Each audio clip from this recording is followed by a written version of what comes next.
តោះបងប្អូនថ្ងៃនេះសូមនាំបងប្អូនទៅមើលការចំបពែនឹងនៅលើត្រង់ហ្នឹងហើយកសិដ្ឋាននេះបាទកសិដ្ឋានរបស់ខ្ញុំផ្ទាល់ហ្មងហ្នឹងហើយ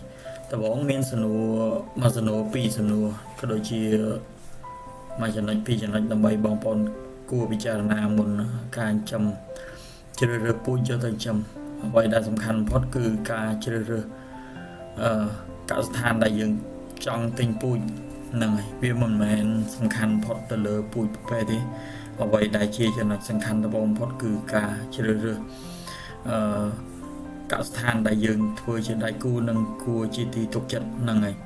បើសិនបងប្អូនជ្រើសរើសកសិដ្ឋានណាដែលគាត់ចំទៅមានបច្ចេកទេសគ្រប់គ្រាន់ហើយមានបច្ចេកទេសច្បាស់លាស់អញ្ចឹងបងប្អូនទិញគាត់ទៅពិតជាមិនខុសបំណងទេប៉ុន្តែអ្វីដែលសំខាន់បំផុតបើសិនជាបងប្អូនជ្រើសរើសអ្នកដែលគ្រប់គ្រងពូជឲ្យបងប្អូនគឺជាអ្នកដែលអត់មានបច្ចេកទេសក្នុងការថែទាំឬក៏អ្នកនោះគ្រាន់តែជាអ្នកដែលទិញនិងលក់ទេនោះបងប្អូនប្រកាសជាមានបញ្ហាខាតបង់នៅថ្ងៃខាងមុខហើយព្រោះថាប្រពែអ្វីត្បិតតែវាមិនជាសត្វពិបាកចិញ្ចឹមមែនទែនប៉ុន្តែគ្រាន់វាក៏មិនជាសត្វដែលងាយចិញ្ចឹមប៉ុន្មានដែរហ្នឹងហើយអ្វីដែលសំខាន់នោះអ្នកដែលទិញនិងលក់នោះគឺគាត់អត់ដឹងថាពេលណាដែលគួរ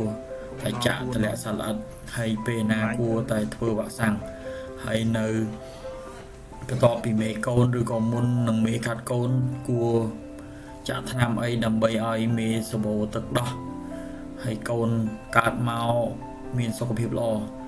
នោះគឺជាកត្តាសំខាន់បំផុតហ្នឹងហើយមិនមែនកត្តាសំខាន់ទៅលើតម្លៃទេអញ្ចឹងវាអាចមាន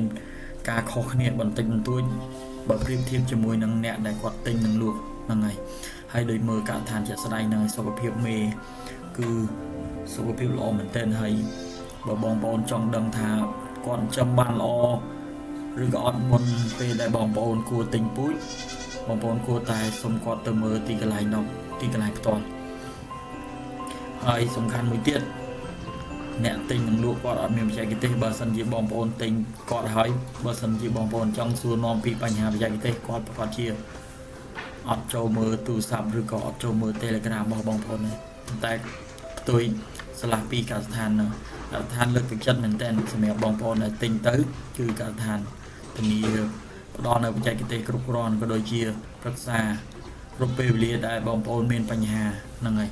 យអ្វីដែលសំខាន់បន្ទាប់នោះទៀតគឺការរៀបចំប្រព័ន្ធចំណីដូចជាបច្ចេកទេសនៃការដាំដុះស្មៅបងប្អូនមិនត្រឹមតែអាចដាំស្មៅសម្រាប់ផ្គត់ផ្គង់ទៅ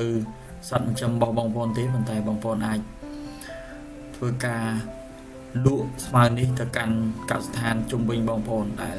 ត្រូវការស្មៅសម្រាប់បងប្អូនគោក៏ដូចជាត្រីក៏ដូចជាពពែផ្ទាល់សម្រាប់បងប្អូនដែរនោះគឺជាកត្តាសំខាន់ទៅថ្ងៃអនាគត